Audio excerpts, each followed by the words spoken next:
നമസ്കാരം, മലയാളി വാർത്തയിലേക്ക് സ്വാഗതം. എം.ടി. വാസുദേവൻ നായരുടെ വാക്കുകൾ തീർത്ത പ്രതിസന്ധിയിൽ മുങ്ങിത്തപ്പുകയാണ് CPM. അതിൽ നിന്ന് കരകയറാനുള്ള ശ്രമങ്ങൾ ശക്തമാക്കി കഴിഞ്ഞു. ക്യാപ്സ്യൂളുകൾ ഇറക്കിക്കഴിഞ്ഞു. മുഖ്യമന്ത്രി പിണറായി വിജയൻ വേദിയിലിരിക്കെ എം.ടി. വാസുദേവൻ നായർ നടത്തിയ വിമർശനം ഏറ്റെടുത്ത് പ്രതിപക്ഷ നേതാക്കളും സാംസ്കാരിക നായകരും രംഗത്ത് വന്നതോടെയാണ് CPM ആകെ അങ്കലപ്പിലായത്.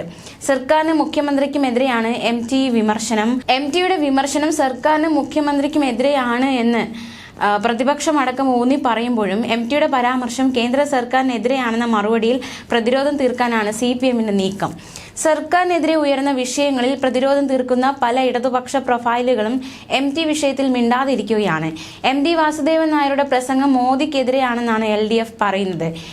LDF കൺവീനർ EP ജയരാജന്റെ പ്രതികരണമാണ് CPMൽ നിന്ന് ആദ്യമുണ്ടായ ഔദ്യോഗിക പ്രതികരണം.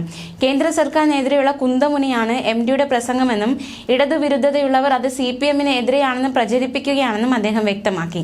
എം.ടിയുടെ പ്രസംഗം മാധ്യമങ്ങൾ ദുർവ്യാഖ്യാനം ചെയ്യുകയാണെന്നും അദ്ദേഹം പറഞ്ഞു. മന്ത്രി സജി ചെറിയാനും ഈ ഒരു വിഷയത്തിൽ രംഗത്ത് വന്നു.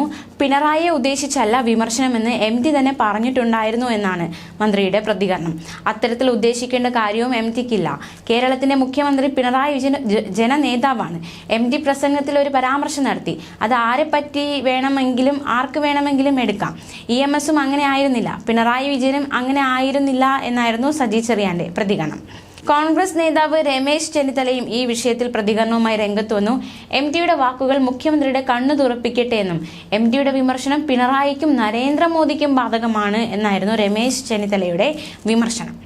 എം.ടി കാണിച്ച ആർജവം സാംസ്കാരിക നായകർക്ക് മാതൃകയാവട്ടെ എന്ന് പറഞ്ഞ രമേശ് ചെന്നിത്തല സ്തുതിപാഠകർക്ക് അവസരങ്ങൾ എന്നതാണ് അവസ്ഥയെന്നും വിമർശിക്കുകയുണ്ടായി. എം.ടി പറഞ്ഞത് മൂർച്ചയേറിയ വാക്കുകളാണെന്നും ഒരു കാരണവശാലും അത് ബദിരകാരണത്തിൽ പതിക്കരുതെന്നും പ്രതിപക്ഷ നേതാവ് VD സതീശൻ പറഞ്ഞു. സർക്കാരിന് സ്തുതി ഗീതം പാടുന്നവർ അത് കേൾക്കണം. പ്രതിഷേധിക്കാനുള്ള അവകാശം അടിച്ചമർത്തുകയും അക്രമം അഴിച്ചുവിടുകയും ചെയ്യുമ്പോൾ എം.ടിയെ പോലെ ഒരാൾ പ്രതികരിച്ചതിൽ സന്തോഷമുണ്ടെന്നും അതിനെ വഴിതിരിച്ചു വിടാനല്ല നോക്കേണ്ടത്, വഴിതിരിച്ചു വിട്ടാൽ രാജ്യം അപകടത്തിലേക്ക് പോകുമെന്നും അദ്ദേഹം പറഞ്ഞു. സമകാലിക രാഷ്ട്രീയ സാഹചര്യമാണ് അദ്ദേഹം ചൂണ്ടിക്കാണിച്ചതെന്ന് വ്യക്തമാണെന്നും പ്രതിപക്ഷ നേതാവ് തുറന്നടിച്ചു. പ്രതികരിക്കാൻ മറന്ന സാംസ്കാരിക പ്രവർത്തകർക്കുള്ള വഴിവിളക്കാണ് അദ്ദേഹം കത്തിച്ചു വെച്ചതെന്നും പ്രതിപക്ഷ നേതാവ് പറഞ്ഞു. എന്തായാലും ഈ ഒരു വിഷയത്തിൽ വളരെ വലിയ രീതിയിലുള്ള ചർച്ചകളാണ് കൊഴുത്തുകൊണ്ടിരിക്കുന്നത്. ആരെ ഉദ്ദേശിച്ചാണ് എം.ടി. വാസുദേവൻ നായരുടെ ഈ വിമർശനം എന്ന കാര്യത്തിൽ വലിയ രീതിയിലുള്ള വിമർശനങ്ങളൊക്കെ ശക്തമാകുന്നുണ്ട്. ന്യൂസ് ഡെസ്ക്, മലയാളി വാർത്ത.